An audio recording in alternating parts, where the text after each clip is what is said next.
Good morning, ladies and gentlemen. Welcome to the Muscatine County Board of Supervisors meeting for Monday, June 23rd, 2025. Hope everyone out there is staying cool. I'm going to call the meeting to order. The first item of business is to review the agenda. Move to approve as presented. I'll second. We have a motion and a second. All those in favor, please say aye. Aye. Opposed? Motion passes. Number 3 is discussion of possible action to accept claims dated June 23rd, 2025 in the amount of $2,093,995. I'll move the approval. Second. Motion and a second. All those in favor? Please say aye. Aye. Opposed? Motion passes. Number 4, items with County Engineer Brian Horshowski. A is a bid letting for project LFM FR6 7X70, a PCC pavement grade and replace project on Stewart Road, X61 from Fruitland Road, G38, north to the Muscatine city limits. Possible action to accept a bid. Good morning, Brian. Is everything? Yep. Alrighty. We will open bids in the order that they were received. As a reminder to the, any potential bidders, unit prices govern. So what we're gonna do today is do the as read total. Then we will, prior to awarding, we will go through, make sure to do final review of the bid documents, and we also crunch the math, make sure it all pencils out. So I highly doubt we'll get that turned around this morning. Sometimes we do it in the same board meeting. It's not gonna happen that quickly. There's quite a few bids here. So, alrighty.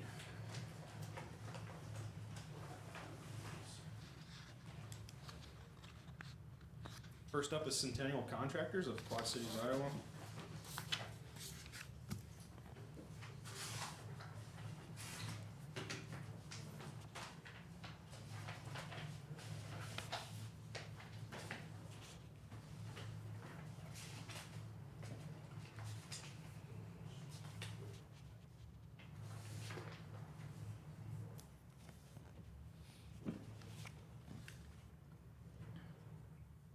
I have a bid bond.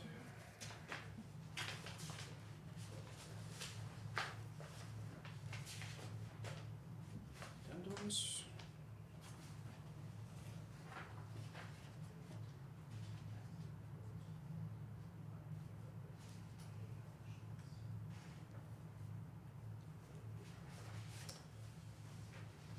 I have an as-read total of $8,091,623.70.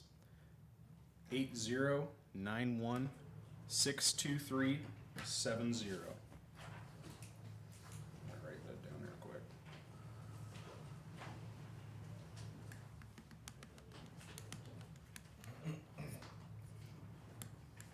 Again, that was Centennial Contractors of Quad Cities.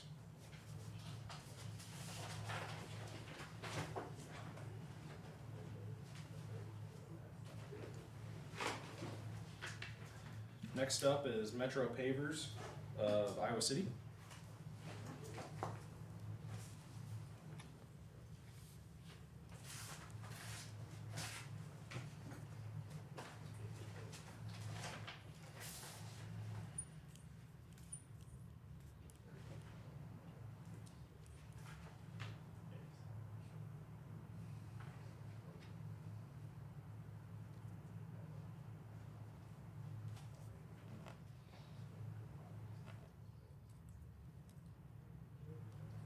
Sorry, I'll read numbers wrong. I have a bid bond, IODOT bid bond.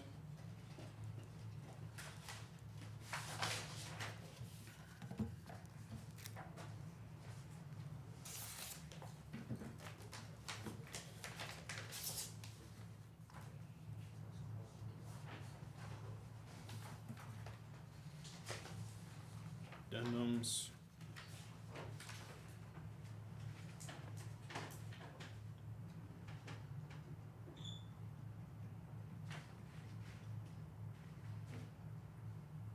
I have an as-read total of $5,354,417.35. Excuse me, let me start over again. 535,441,7.35.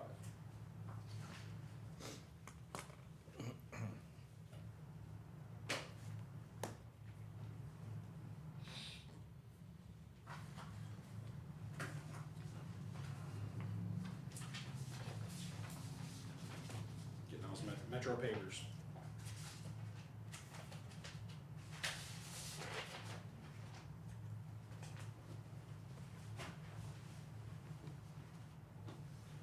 Next up is Jones Contracting Corporation of West Point, Iowa.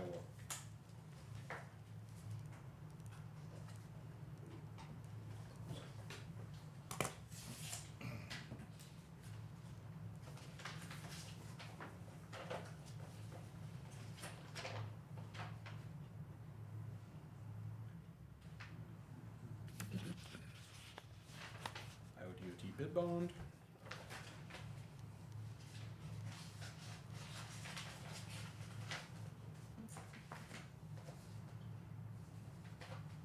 It's a bright yellow.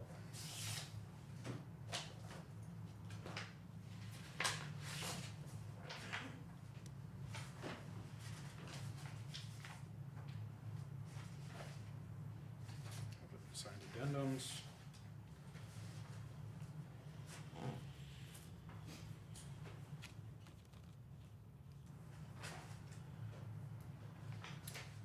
Jones Contracting Corporation.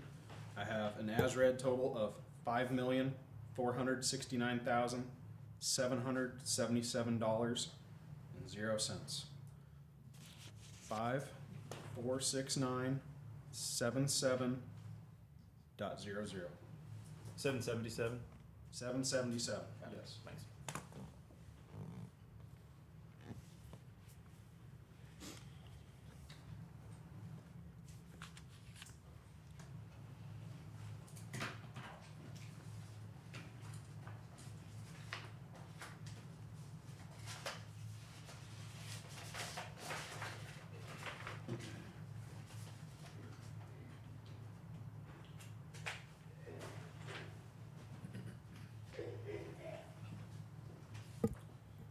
Next up is Brandt Construction of Milan, Illinois.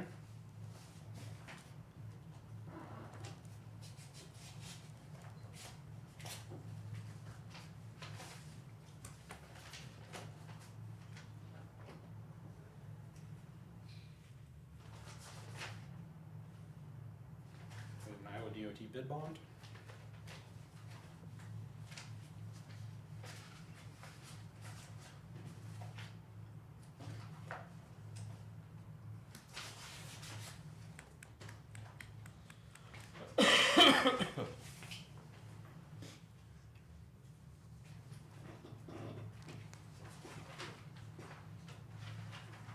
We have signed addendums.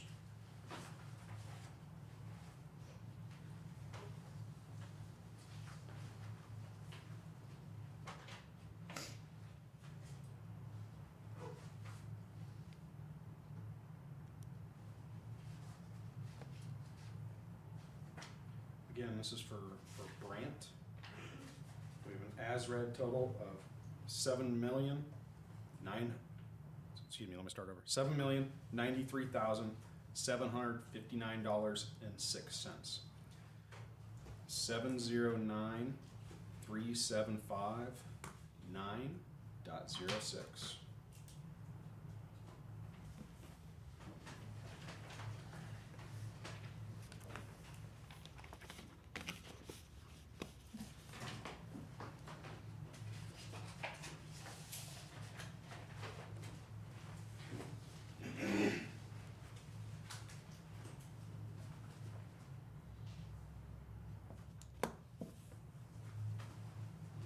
Next up is Hire Construction, Hire of Muscatine, Iowa.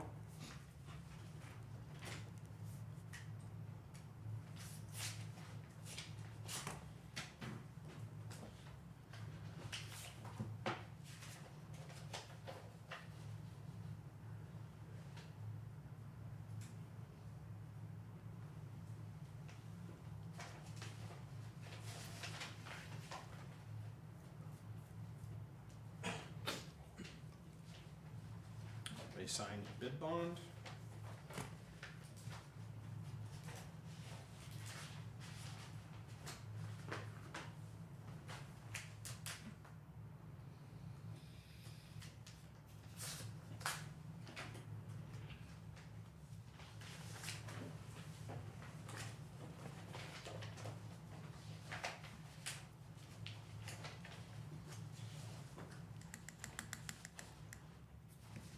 addendums.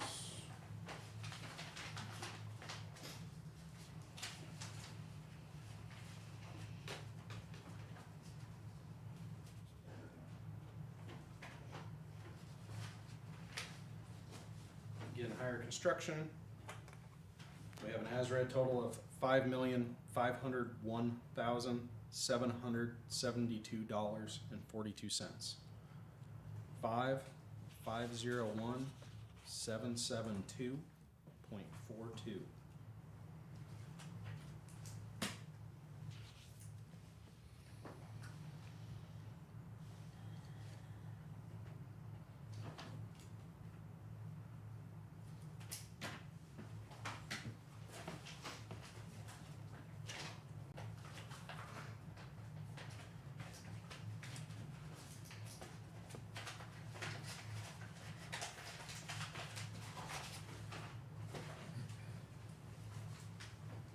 Next up is Peterson Contractors, Inc. of Rhinebeck, Iowa.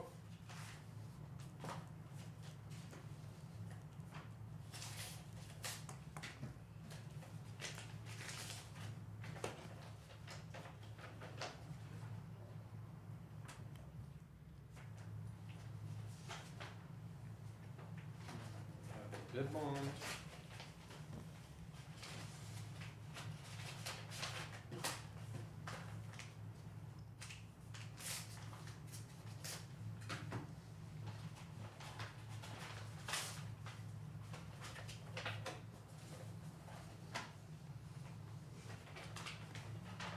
Signed addendums.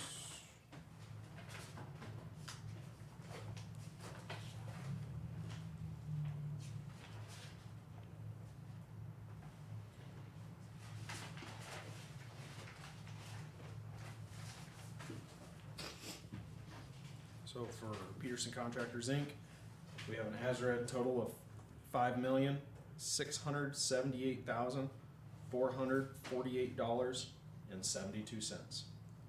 5,678,448.72.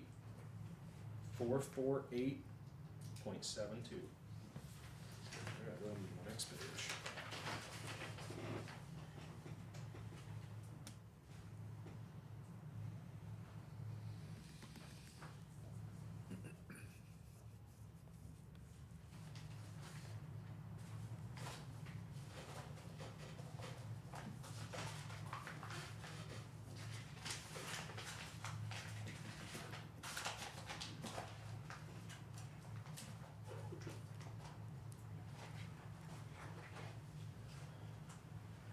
Alright, last up is Boomerang Corp. of Anamosa, Iowa.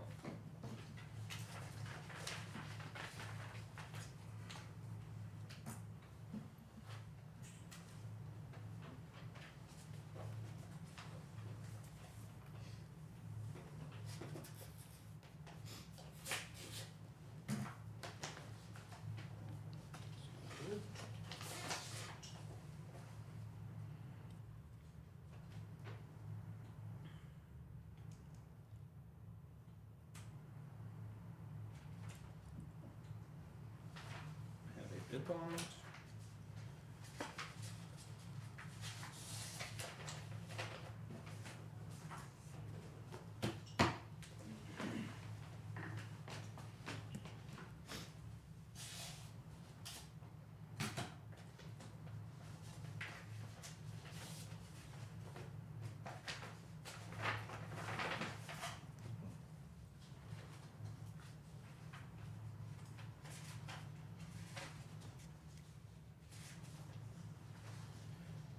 We have addendums.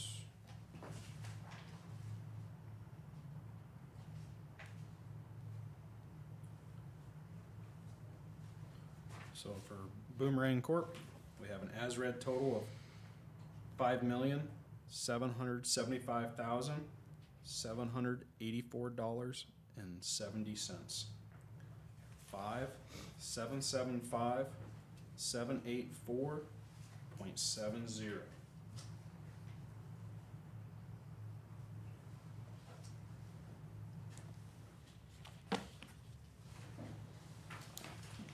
Here.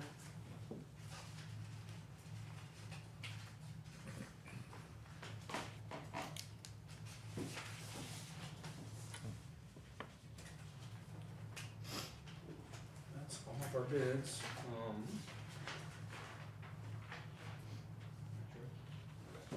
Looks like for the as read low, we have Metro Pavers of Iowa City at $5,354,417.35.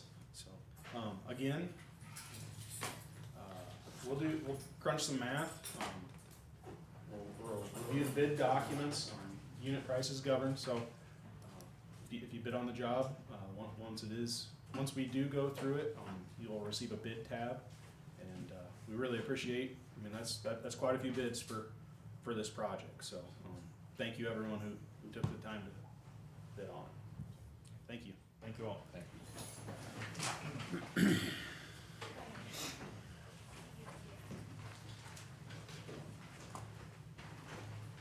Give the room a chance to clear a little bit.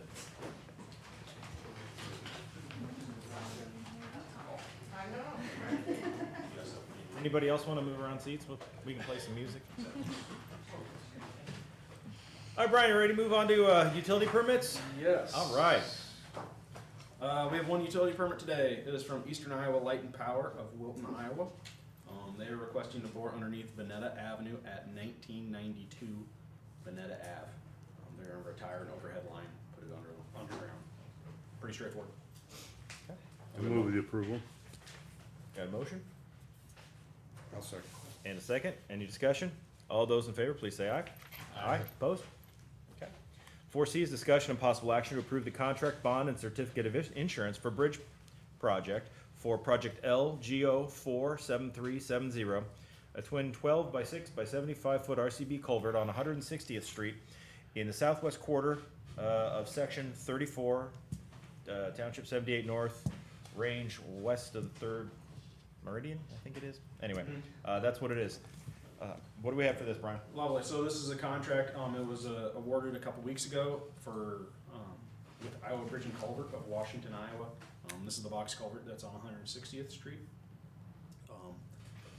Everything is in check and looks good. So I would recommend approval of the contract, the bond, and the insurance certificate. I'll move the approval. Second. Got a motion and a second. Any discussion? What's the amount on that one? $396,937.00. Thank you. Okay. Any other discussion? All those in favor, please say aye. Aye. Opposed? Motion passes. Anything else? Oh, go ahead. So since this has now been approved, the contract has been, now we can begin discussions with the contractor.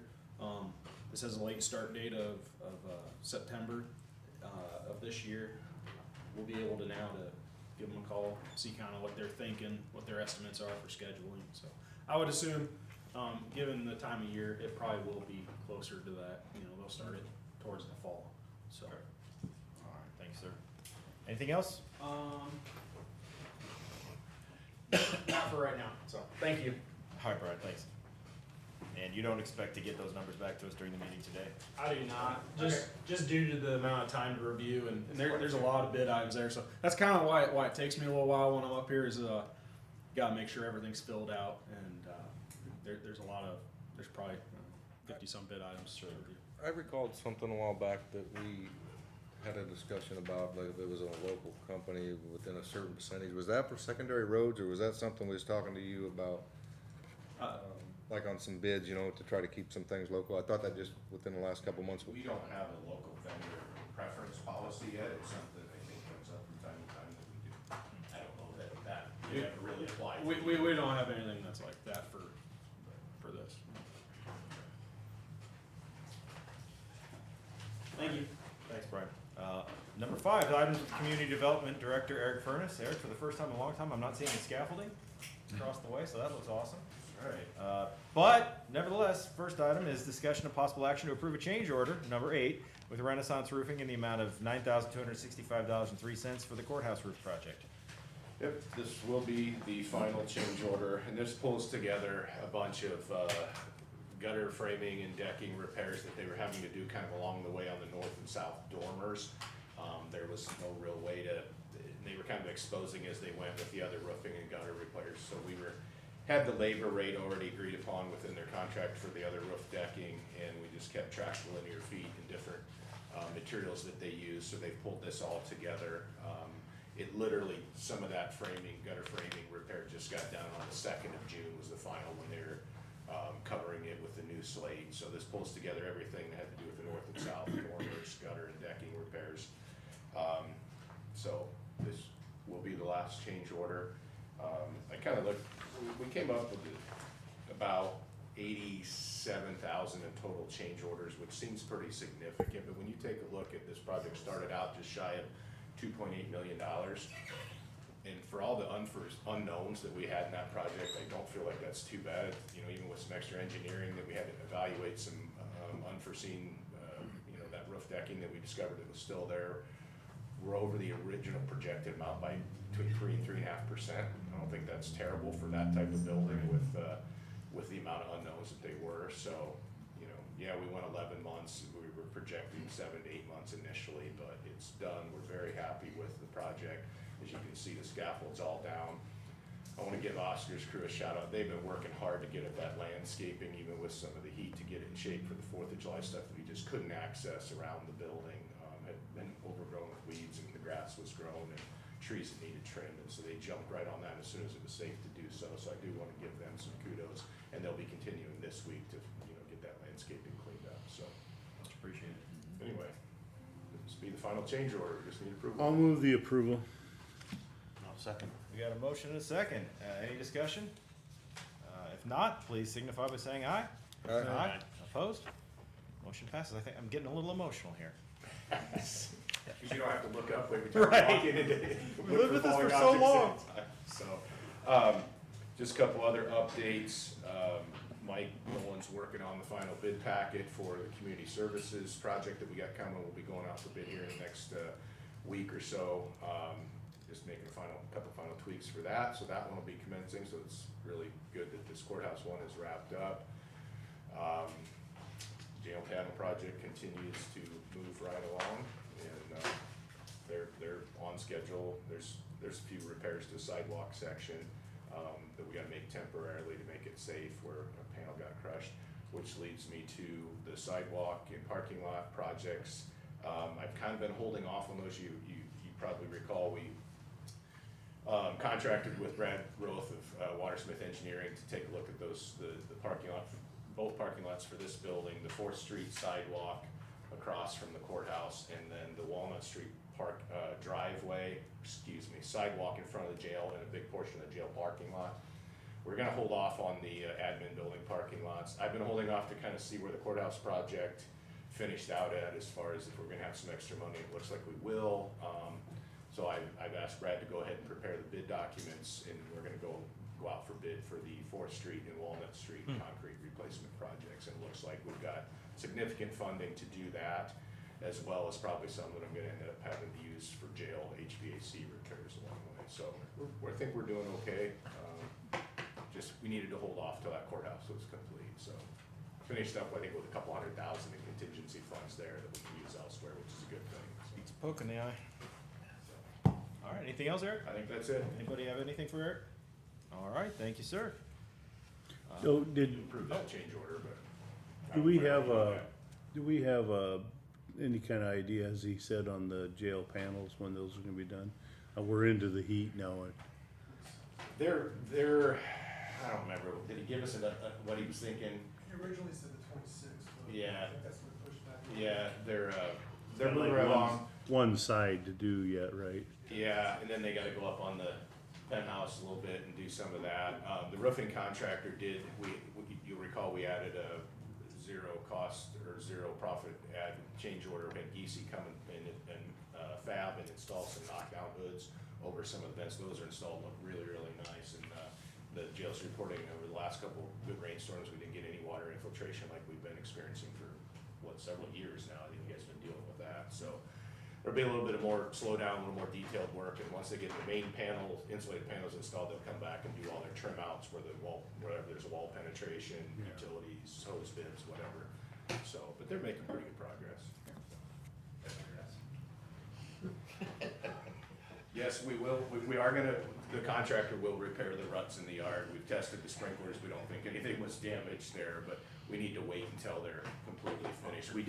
You'll notice, we did have them, cone and tape that area off because there's some fairly deep ruts. With 4th of July coming, we didn't want anybody to stumble and twist an ankle in a rut, so we had them tape that off. And then the sidewalk crush, they're gonna cold patch asphalt that to make it level where it sunk before a lot of pedestrians are using that sidewalk, so. Thank you. Moving on to item 6, we have items with County Community Services Director Jessica Bopes. Good morning, ma'am. Good morning. Item 6A is discussion and possible action to approve Resolution 06-232501, adopting the Mental Health Advocate Services 28E agreement. So this is because the region is ending June 30th. So we have a 28E currently with the region, with Greg Burnett providing mental health advocate services. So it is a requirement under code that we have an advocate.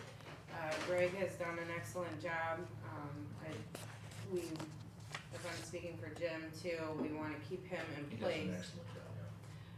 So you have in front of you a 28E that would give Greg he would continue in that role after the region ends.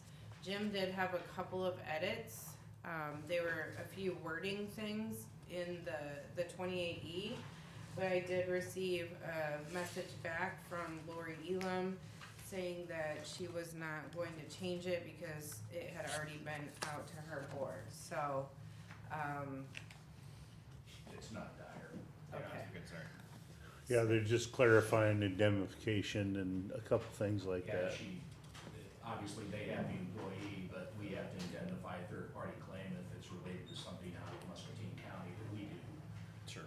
I just wanted that to apply to all 5 counties, so if any county did anything that resulted in Muscatine being drug into it under the 28E, that was clear, but that didn't meet with a whole lot of, Is it your opinion that even without that explicit language, that would still happen? I would guess it would, it was just to clarify it. Mhm. Yeah. Okay. And it seemed like Lori's email signified that that was her understanding as well. Is that right? That's what she said in her email, yes, she said, I am not changing our copy as it is already in the board packet. Our county attorney and our risk manager already reviewed it. The person is a Scott County employee, so all the liability falls on Scott County. Intentional means willful in my mind. Yeah, she had intentional, or she had willful, reckless, and I added intentional, she didn't think. I don't consider it the same, but I don't know that it's worth arguing about. Yeah, It's to send us an agreement to have us look at it and then say we can't do anything with it, just seems to me to be, yeah, this has been a little bit, it's awfully late, I'd suggested she do it much earlier, but they wanted to wait for clarification because there's in something that says in there if the Scott County doesn't get reimbursed for their cost, that all the member counties will make up the difference from the ASOs. We talked about that, really, we don't have anyone to do that, we couldn't staff that. Jessica would have conflict to do it herself for other parts of her duty, so it makes sense to keep Greg in that role. And, we'd have to pay for it anyway, so I think we have to at some point, trust that Scott County will manage their staff appropriately, and it's a slight risk, I think. Well, the other thing is, waiting for HHS, formerly DHS, to clarify what reasonable compensation was, what they were gonna pay Yeah. for, so it was, this rollout has been, Okay. delayed quite a Yeah, bit. you've got a contract that's gonna go into place July 1st, and they can't tell the ASO what they'll reimburse you Right. for services. That's just crazy to me. That you don't know if you can, so I think I don't think we have a choice really. I No. think we need to do it. We're mandated by code to do it.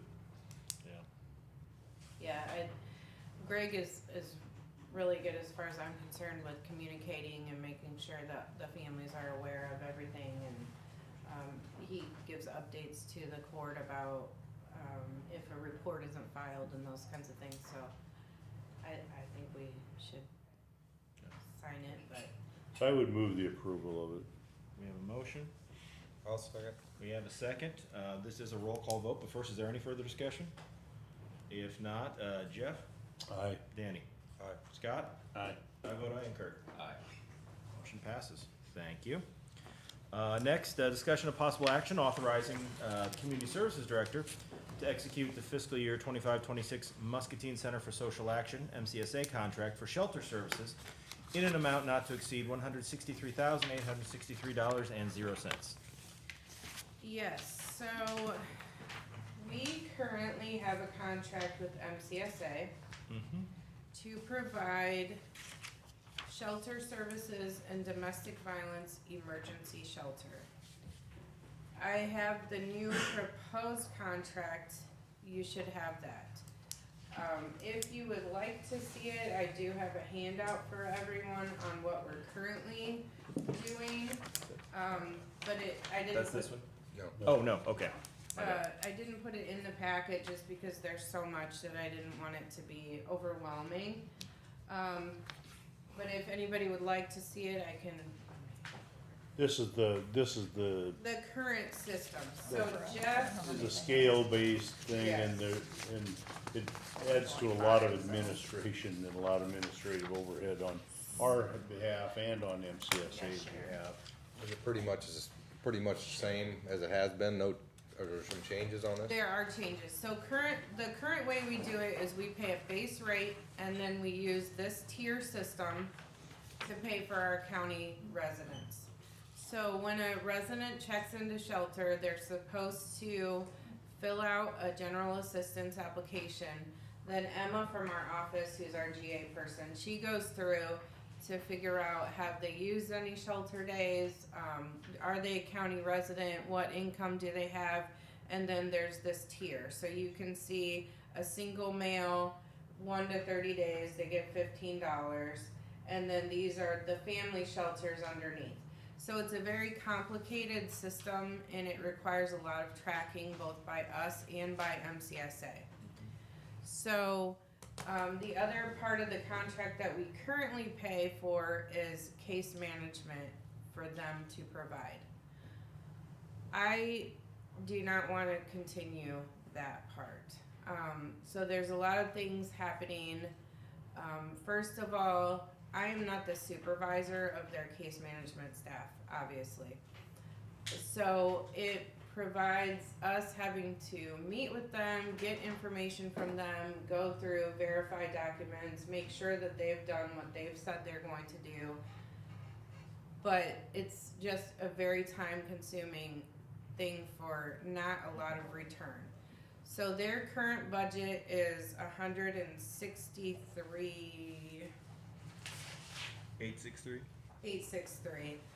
They're currently billing, the last fiscal year, they billed somewhere around 70,000. They bill right in between 70 and 90,000 a year. So my proposal in the new contract you have in front of you is that we would pay the base rate that we're currently paying, and then we would pay $15 a day for a county resident regardless. So if a county resident goes into the shelter, we'll pay $15. We're not gonna do the tier anymore, we're not gonna pay for any case management, we would pay $15.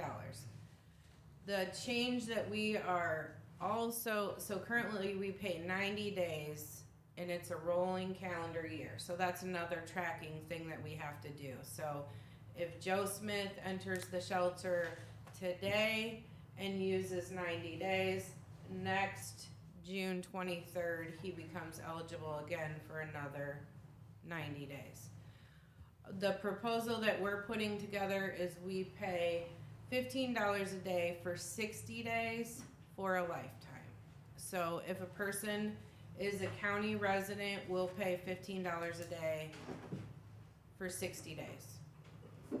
That was one of the things that, Jeff and Jim and I talked about. So for a lifetime, so they're For done, life. they're done for 60 days. They can't come back next year and get another 60 days. Right.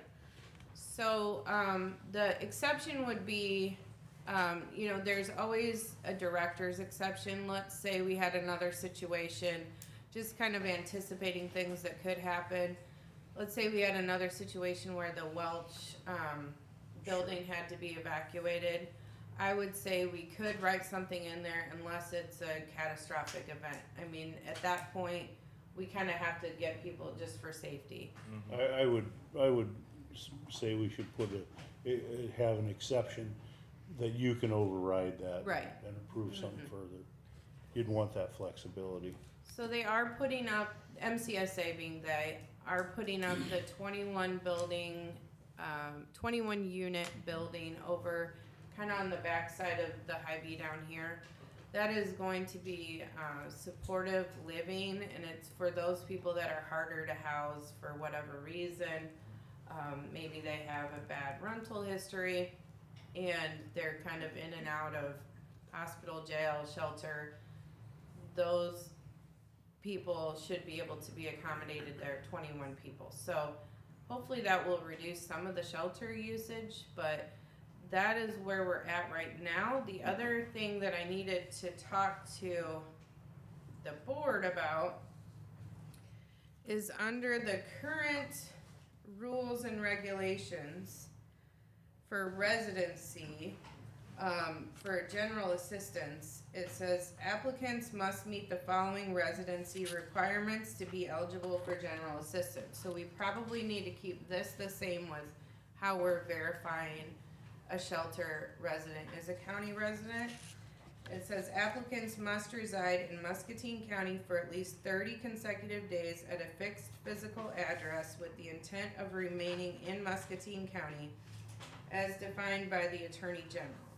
Applicants must verify residence in the county with good faith intention of making a home in Muscatine County, coupled with the physical facts showing such intention.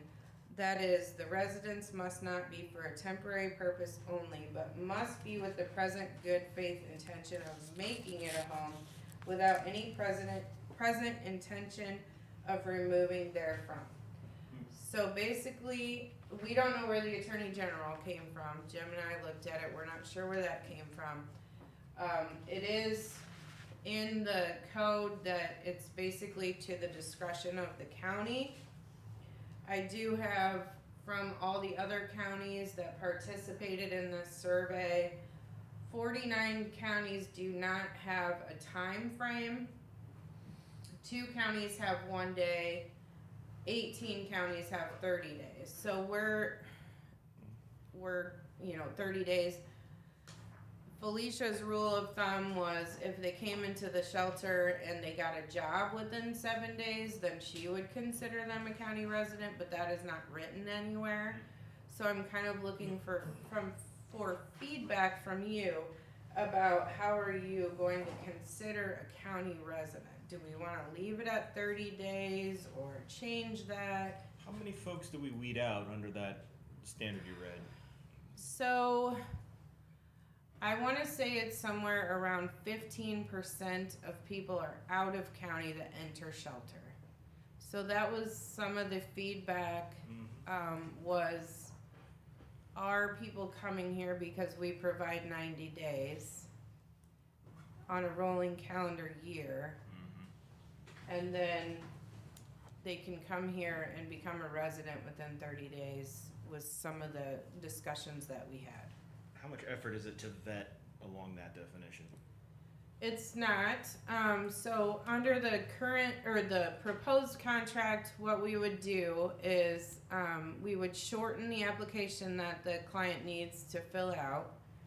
We would require that they return the application within 5 days so that Emma can verify that they are a resident. What we were saying in the contract was to verify they're a resident shows a driver's license, a utility bill, a lease that they had before trying to enter shelter, or to show that they have lived in the county. Emma would like it to be within 5 days because her concern is if we don't get it, then they could send it over on day 60 and then, Sure. 5 So- business days, I assume? right. 5 business days, yes. Seems reasonable. Yeah. And that's a 15%, that's a significant amount. So the other part will be the domestic violence shelter. We would also pay $15 if they're a county resident. My concern with us verifying residency would be it's more people that could put eyes on a potential victim of where that person is. So I talked with the director of MCSA and we agreed that their staff, their shelter manager would verify under the same rules that we use. If at any time we needed to audit that, I could go over and we could go through that, but I don't want the potential of having that information more places than it needs to be. And is the lifetime maximum apply to the domestic shelter too? We didn't put that specifically, but we can. I guess I'd be against that. Okay. I don't know what you guys think, but I wouldn't want someone to not be able to come to the domestic shelter simply because they're in a really bad situation. So we'd still be we'd be at 60 a year, or would that still remain at 90? That's 60. I I'd don't, put we it, don't, do we have the same, requirements on the domestic shelter that we do on the, currently no, but I would say under, we leave it as is. I agree. Well, that should be as lenient. I Much think, as more we can make it. difficult to rehouse in that situation, I Mhm. believe. okay, And that was the reason we went from 30 days in the regular shelter to 60, because it's very difficult to house some of these people in 30 days. 60 should be enough, and one of the challenges, I believe, I don't know, this may not be fact, but, I think we get residents from other shelters because we had a more flexible, we had 90 days instead of 60, and then you see our jails nodding, so then they wind up dealing with that issue, bringing your difficult people from other counties to us, and we don't really need that at Yeah. Texas, our services too, so. Well, you get I think family. 60 is a reasonable number, and if. I like the lifetime thing, because I Yeah. think that's just. I Well, think it they gives, should be done. and if we There's give incentive. Jessica the flexibility that, that the Director of Community Services can override on any given case, then she can work with the case managers or whomever and in a specific case and override it. That's Currently, fine. MCSA does the vetting to prove that they're a county resident, right, or we do that. We do that. And we'll continue to do that. We will continue to do that, except for the domestic violence shelter. Yep. I guess one question I have, looking at expenditures versus what's been budgeted, we've never even come close. No, Is it responsible to continue budgeting, 40, 50, 60% over what we anticipate? that is something that, so this contract will expire. We could renew the current contract, or it will expire June 30th. So I think the $15 a day for 60 days will actually be less than what we're paying now, but with the money already budgeted, I think that would be a next year question if we could. Yeah, I see- think with the mental health region changes that we're seeing in this, fair. I think I'd probably tend to go, leave it as budgeted, and then next year we'd revisit and see if it is, and then Yeah. the other thing that I think we're gonna have to think about is you have that 21 unit permanently supported housing that they're putting in, and I don't know that, they were successful in getting grant money to get that done, but I don't know that they have a plan for how they're gonna manage and staff that long-term. And, again, to me, it's left pocket, right pocket thing. I mean, if we're not housing them there and managing them, then Matt's gonna be having them. And that's not a good place, cause most of them have issues that need to be addressed. So I think that's something we'll have to work with some of our partners and figure out, how do we get that under control? I'm sorry, go ahead, Jessica. No, I was gonna say, the 30 days, do you wanna leave that for residency or what? I think that makes sense. 30 right? days, okay. You guys? on, what do we, The Oh, 30-day yeah, residency yes. requirement. 30 days is a residency Okay. requirement, yeah. Good. And then 60 days in the shelter instead of the 90. Subject to your exemption. Subject, there's always the director's exemption, I'll call it. Yeah, so I wanted to talk to Chris Jasper too to see if MCSA is in the emergency management plan. Do you know, Jen? For shelter? Well, then I'd have to review them, because Right. there's quite a few plans, so. So I didn't wanna take away that somebody is housed and there's a building fire or an evacuation, so Sure. we'll write that in as well, but, Well, that, you can always have the director, I would put it with your discretion, approved by community services director, I cause would that's kinda your role. So you can always have agree. that, Fewer moving parts, I think, is better. yeah. And in terms of how they actually get paid, they're billing us and we're paying what a month back? Is that how that works? yes, it's billing in arrears, so they turn in, an invoice. Emma, at this point, goes through it and verifies. There's incentives they can get, but they do not add up to, I think, average would be a couple $100 a month for incentives, so they've said it's really not worth their time to go through. So those are things like, if they're housed within 30 days, they get so much. If they're housed, within 60 days, they get some, but it's not a significant amount of money. The housing situation as it is, I mean, if you and I went to go find a new house, it's gonna take 30 days to close and all that kind of thing, so it is, it's a lot of work for not a lot of payout that, for either side of us. Okay, anybody else? If not, I'd entertain a motion to approve or to authorize you to execute this agreement. I'll move. Second, We have a motion, a second. Any further discussion?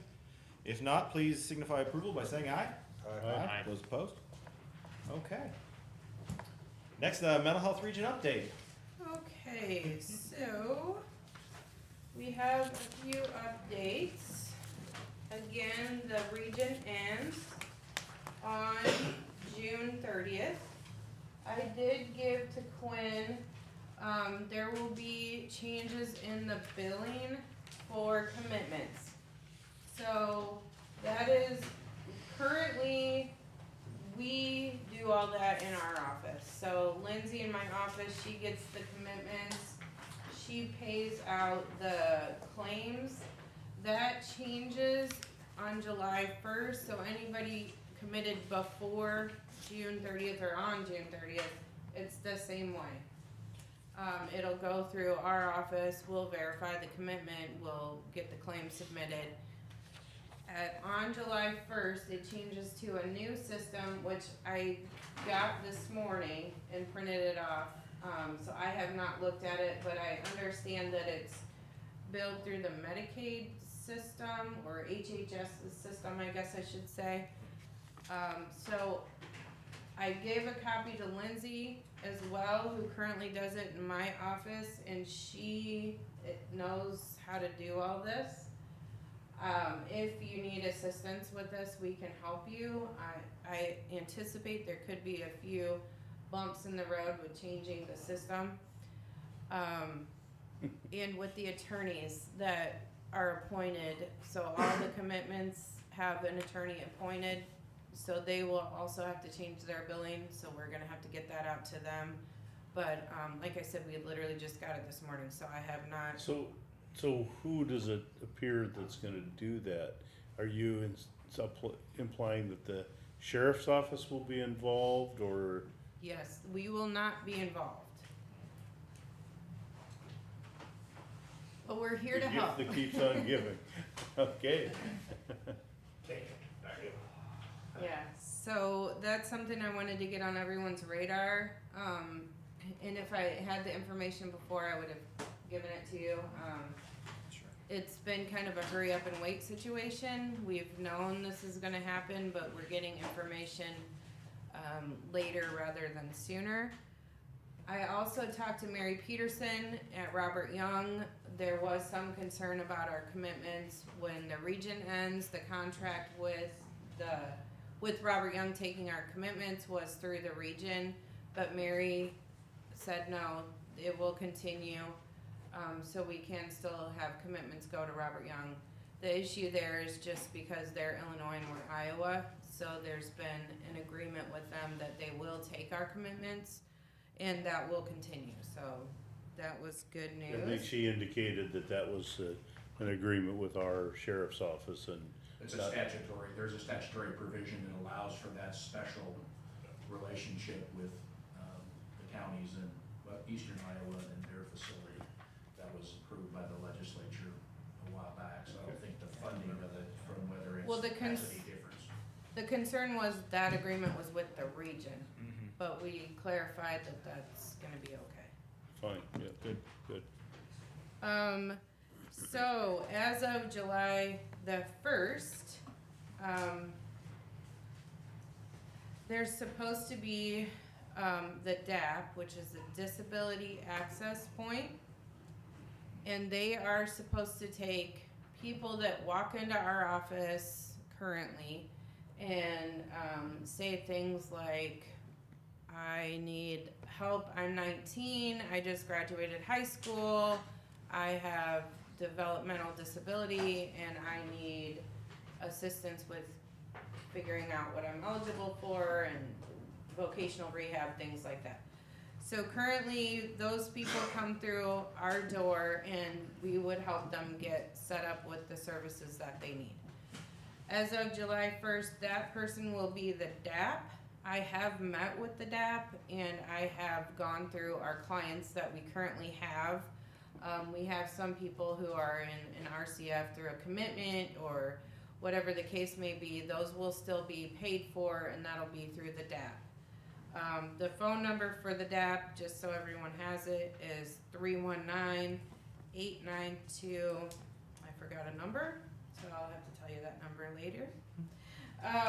But they are supposed to be the bright front door is the term they're using, so that there's no wrong way to enter services. You're supposed to be able to call the DAP.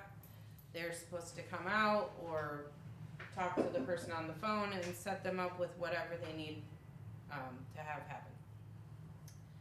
Our person will be out of Johnson County and will be covering Johnson, Muscatine, Louisa, and Des Moines County. So I do have a little bit of a concern there, but I don't think there's anything I can do about that.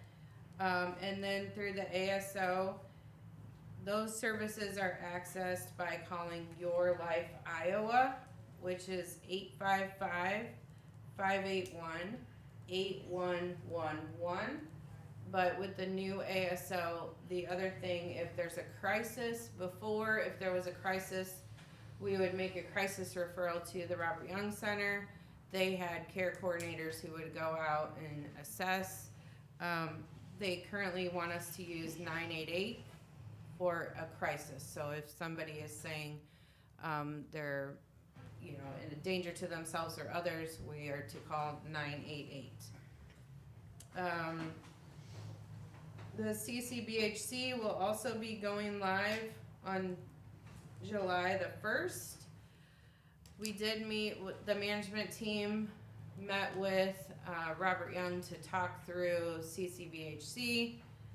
That's the Community Mental Health Center. That's not what it stands for, but now I can't It remember was a what community it stands centered behavioral, Certified community health yeah, center. Yeah.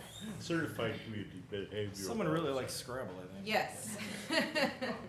So that is basically, in a nutshell, the CHC Community Healthcare of Mental Health, as I understand it. So anyone can access services unless they have an IHH, which is another word, Scrabble. So they can go in and say, I need mental health services, and it is done on a sliding fee scale.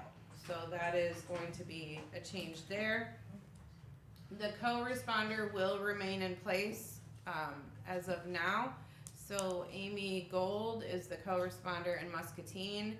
She will remain. She goes out with the police. I believe it's just Muscatine City, but that was something that the region had set up, the co-responder program. Robert Young is going to keep that. I am currently rewriting all of our job descriptions. Myself, Lindsay, and Faith in my office all receive payment from the region, so I'm changing our job descriptions to change that we're no longer doing the region tasks. So that is an update right now. Any questions?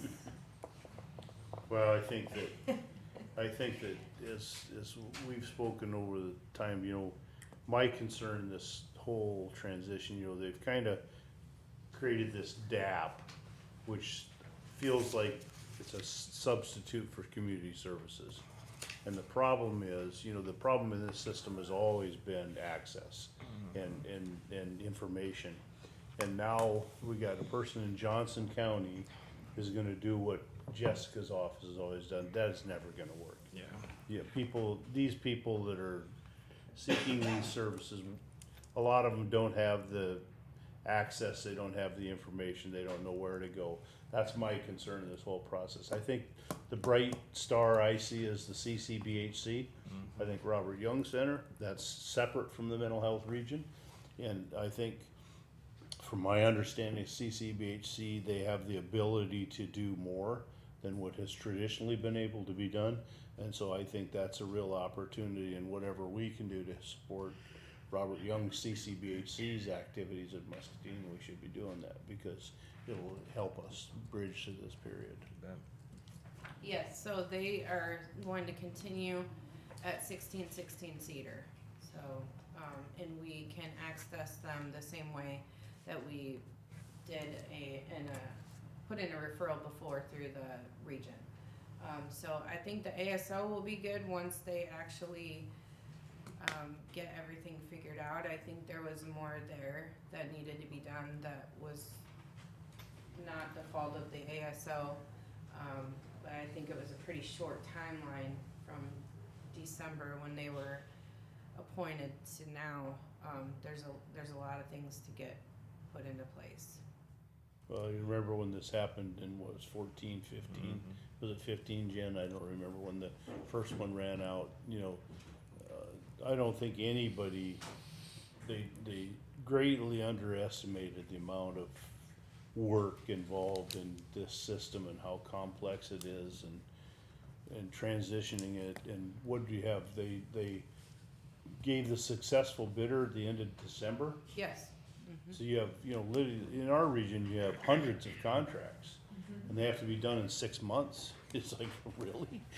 You have no comprehension of the scope of this, but it is what it is, and we'll, I mean, So if we'll you get have done. any questions, you can go online to the frequently asked questions, and it will tell you everything you need to know. How many pages is that? My It's gosh. a lot, and I wouldn't normally print it, but I've had to make highlights because we have a lot of providers calling us saying, what are we gonna do? So I've been trying to assist them through kind of, I don't have a lot of answers either, so it's been a little bit strange, but we'll get through it. The last thing is, we did have our social security audit at community services. I am waiting for the final report, but we were told verbally that we had no deficiencies, so we. Very good. Anything else? Okay, Thank you, Jess. thank you. Thank you so much. Okay. Appreciate it, Jessica. Moving right along to item 7, discussion and possible action to approve the minutes of the June 16th, 2025 regular meeting. Second. Motion and a second. Any discussion? All those in favor, please say aye. Aye. Opposed? Motion passes. Correspondence, Scott? I had nothing to note. Okay. Jeff? Nothing to note. I did not either. Dan? I don't know if joint session that we all attended should have on the 17th should fall under correspondence or committee reports, but we had that joint session with the school board and the city council on the 17th. I should note I was not present at that one. I think Yeah, I we know. did it for you. You should have let me know. I didn't know. Well, I'll tell you about it later. It was not really by choice. We got to get practiced up, right? Kurt. Yeah, the joint council's on the 17th, and then committees, Thursday the 19th at Muscatine County Fair Board meeting. Danny? On Wednesday, the 18th, I had Veterans Affairs. I also had the Wilton, on that same day, the Wilton Economic Development Board. But just want to, again, with regard to our Veterans Affairs, I don't know if anybody saw it. I think Eric sent it out to everybody, but I think it was either last night or Saturday night on the CBS National News. There was a 2.5-minute spot on the Vietnam vets graduating from Muscatine High School. It was pretty moving. So it's pretty incredible stuff. Jeff? Yeah, I had on the 16th, I had the EMA commission, on the 17th, the joint, council school board meeting. That's it. On the 16th, had the Conservation Board meeting. The project down at Deep Lakes Park and the campgrounds moving along quite nicely. In the hot weather that has come into the region, I took the liberty to drive down and look at the participation at the swim beach. Yep. And there were few parking places yet available, shall we say. Yeah, a lot of vehicles there that were not necessarily Muscatine residents per se. I mean, it draws a lot of people from around the area, certainly. On Tuesday the 17th, I also attended the joint meeting with the school board and the city.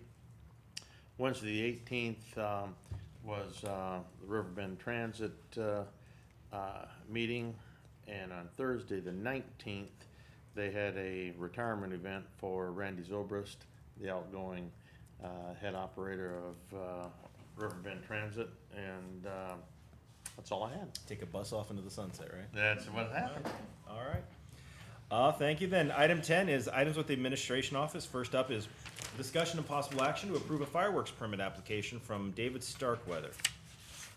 So we received the application. It was signed and notarized 23 days before the event, so it meets the time frame. There was proof of insurance supplied. The fire district approval is on the application, and he also has a federal explosives license. Wow. All right. Do we have a motion? I would move to approve. I'll second. Okay, we got a motion and a second. Any further discussion? If not, everybody in favor, please say aye. Aye. Aye. Opposed? It is approved. Anything else, Caleb? No. All right. Item number 11, receiving information from any other county employees. Brian, are you Hi again. Speedy Whiz here? Yeah, Nice. I want to give a quick project update. We got a lot going on out there. Our 120th Street Bridge, which is Jim Schroeder Construction, the bridge itself is done. Now it's time to do dirt work, so the bridge contractor, they're packing up their equipment and supplies and working on getting out of there, and hopefully the weather continues to stay dry and we can do some dirt work later this week. Our full depth reclamation on North Tipton and Salisbury, all of our millings are in place. So the asphalt millings are in place. This week, their subcontractor will come in and start reclamating the millings in the old road base. So they'll just grind it up and inject oil as they go. Then they'll lay it down and roll it a lot, and it'll make it hard. And once that's complete, they'll get a couple layers of seal coat. Our micro surfacing project, which is North Mulberry, 155th and 120th, that was mostly complete. They needed to restripe the pavement markings. They did that actually on Saturday, so that project's done. We're working on closing it out. The box culvert on 160th, those contract documents were approved today, so we'll start discussions with Iowa Bridge and Culvert on their schedule, and then also on the design side, last week we closed F70 over Mosquito Creek for 2 days. They were doing soil borings. We have to do that to figure out what kind of substructure we'll need for our future bridge. That bridge is currently slated for the December 2025 Iowa DOT levy, and it's moving along well, so hopefully it stays there and everything will go well. So Great. that's what I had for an update. Anybody got any questions for Brian? Okay, thank you, Brian. Anybody else? Mr. Barry?